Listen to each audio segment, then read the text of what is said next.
You're listening to the Daily Sales Tips Podcast, and I'm your host, Scott Ingram. Today's tip comes from my friend, Jack Wilson. Here he is. What's up, Daily Sales Tips community? I'm back with another series of tips, and it's going to be great.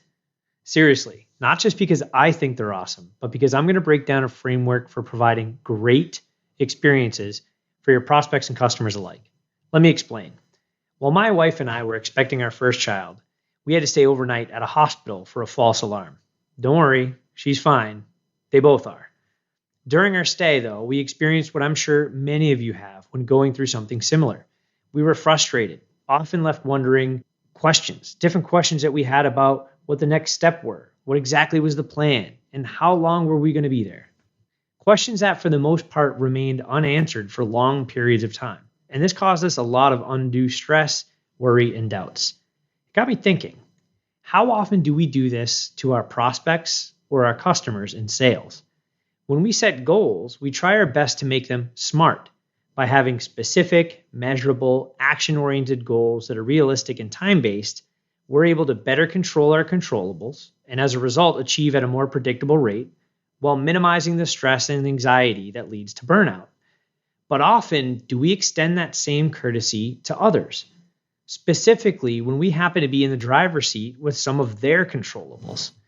Do you think that your prospects ever have questions like my wife and I at the hospital? Or have you set the proper expectations? Introducing great expectations. Like SMART for goals, it's a framework for setting expectations that lead to best-in-class experiences. Whether you're walking a prospect through the buyer journey, onboarding, or you manage a book of business and you're tasked with nurturing the relationship. Setting the proper expectations can set the table for a long and fruitful relationship. Over the next 5 weeks, I'll break down each aspect of great expectations. They are G, granular.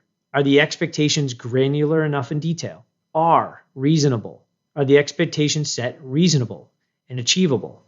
E, explanation. Have you broken down the hows, whats, and whys of the plan? A, alternatives. Have you provided alternatives if the best case scenario doesn't pan out? And lastly, T, time frame. Have you provided a time range that you have mutually agreed on that can be met for both the concrete next steps as well as the process on the whole?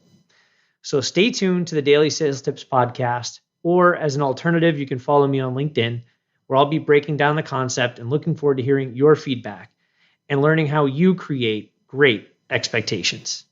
Do yourself a favor and make sure you get connected with Jack on LinkedIn, not just to follow along with this series, but to see some of his other posts as well. He is consistently sharing some great insights. For a link to that and more, just click over to dailysales.tips/727.